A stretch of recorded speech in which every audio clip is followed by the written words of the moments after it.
Magandang tanghali klase. Bago ko simula ng paksang aking tatalakayin, maaari niyo bang ayusin muna ang inyong mga upuan at pulutin ang kalat? Ngayon, dumako naman tayo sa panalangin. Maaari ba kayong tumayo lahat? In the name of the Father, the Son, the Holy Spirit. Amen. Maaari na kayong magsiupo.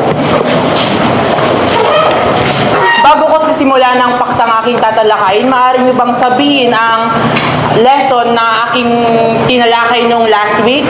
Jana? Sa mga tao. Mahusay. So ngayon, ang aking paksang tatalakayin ay about sa history ng Philippines.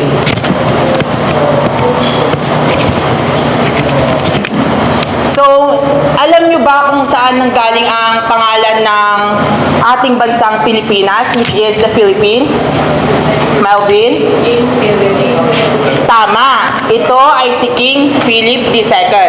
At alam nyo ba na ang Pilipinas ay may components na tatlo, which is Luzon, Visayas at Mindanao. Ngunit noong unang panahon, noong pre-colonial bago ngayong mga new generation, ang tatlong components ng Pilipinas ay Luzon, Panay at Mindanao. Next is the new invasions na na-adapt ng Pilipinas, kaya nagbabago ang history, culture, and traditions at paniniwala ng ating bansa.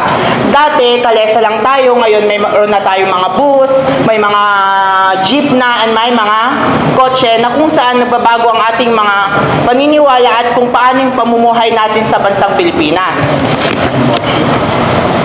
Next is, para sa inyong gawain, maaari ba kayong maglabas ng inyong mga papel at isulat sa isang buong papel kung ano yung mga gusto nyong puntahan sa Pilipinas? At ipasa ninyo ito sa 5 minutes pagkatapos.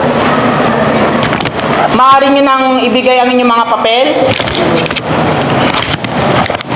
Next is, ang aking tatalakayin ay ang Mount Mayon.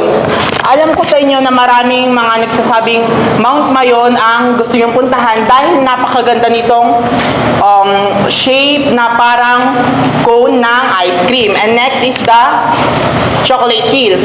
Alam niyo naman na ang Chocolate Hills ay nag-iiba ng kulay kung maaraw at tag-ulan. Next naman is ang national symbols ng Pilipinas.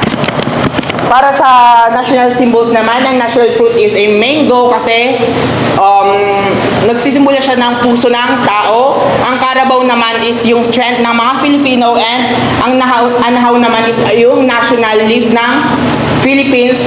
And alam niyo naman sa mga patimpalak, laging merong mga anahaw na nakikita sa mga medal.